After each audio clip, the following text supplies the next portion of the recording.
Botanical ഗാർഡനിലോട്ട് പോകുന്നത്. നമ്മൾ botanical ഗാർഡനിലേക്ക് പോകണം. നമ്മളിവിടെയാണ് നിലനിന്നത്. ഹലോ, അപ്പം നമ്മളങ്ങനെ എന്താ പറയുക ബൊട്ടാണിക്കൽ ഗാർഡനിൽ എത്തിയിട്ടുണ്ടായിരുന്നു. അവിടെ ഫ്ലവർ ഷോ കണ്ടിരുന്നു. അപ്പോൾ നമ്മൾ അവിടെ നിന്ന് നേരെ ടിക്കറ്റ് എടുത്തിട്ട് അതിൻ്റെ ഉള്ളിൽ കയറി.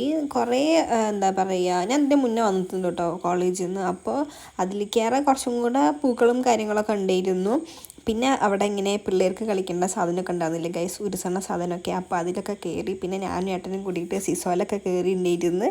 എന്താ പറയുക, ഭയങ്കര നല്ല രസമായിരുന്നു.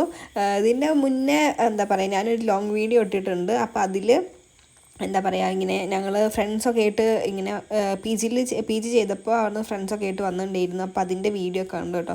നിങ്ങൾ കാണുകയാണെങ്കിൽ ഇതിൽ ആരെങ്കിലുമൊക്കെ കാണുന്നുണ്ടെങ്കിൽ നിങ്ങളത് കയറി കാണണം. അപ്പോൾ ഞാനും ഏട്ടനും കൂടിയിട്ട് എന്താ പറയുക സിസോയിൽ കയറിയിട്ടുണ്ടായി. നല്ല രസമായിരുന്നു. ഞങ്ങൾ രണ്ടാളും കൂടി മാത്രമാണ് പോയത്. അപ്പം ഞങ്ങൾ അതിൻ്റെ ഒരു വൈബിലിങ്ങനെ നടന്നു. പിന്നെ ഇതാ അവിടെ നിന്ന് നേരെ ഇറങ്ങിയിട്ട് വീണ്ടും നമ്മളിങ്ങനെ പൂക്കളൊക്കെ കാണാൻ വേണ്ടിയിട്ട് ആ കുന്നുംപുറത്തു കൂടെ ഇങ്ങനെ നടന്നു ഗൈസ്. കുറച്ച് നല്ല രസമുണ്ടായിരുന്നു കേട്ടോ. ഇങ്ങനെ സമാധാനമായിട്ടുള്ളൊരു സ്ഥലം, അങ്ങനെ അത്ര തിരക്കൊന്നും ഉണ്ടായിരുന്നില്ല. ഫ്ലവർ ഷോ ആണെന്നൊക്കെ പറഞ്ഞിട്ട് സമാധാനമായിട്ട് നമ്മളിങ്ങനെ അതിൽ കൂടെ നടന്നു. പിന്നെ വീണ്ടും നമ്മൾ അവിടെ നിന്ന് നേരെ എന്താ പറയുക അവിടെ നിന്ന് ഇറങ്ങിയിട്ട് നമ്മൾ എങ്ങടെ പോയത്, നമ്മൾ പ്രത്യേകിച്ച് എങ്ങോട്ടും പോയില്ല ഗൈസ്. നമ്മൾ തിരിച്ച് നേരെ റൂമിലേക്ക് തന്നെയാണ് വന്നത്. നമ്മൾ ആകെ അവിടെ മാത്രമാണ് മൂന്നാറിൽ പോയുള്ളൂ, കാരണം നമുക്ക് അത്ര സമയമൊന്നും ഉണ്ടായിരുന്നില്ല.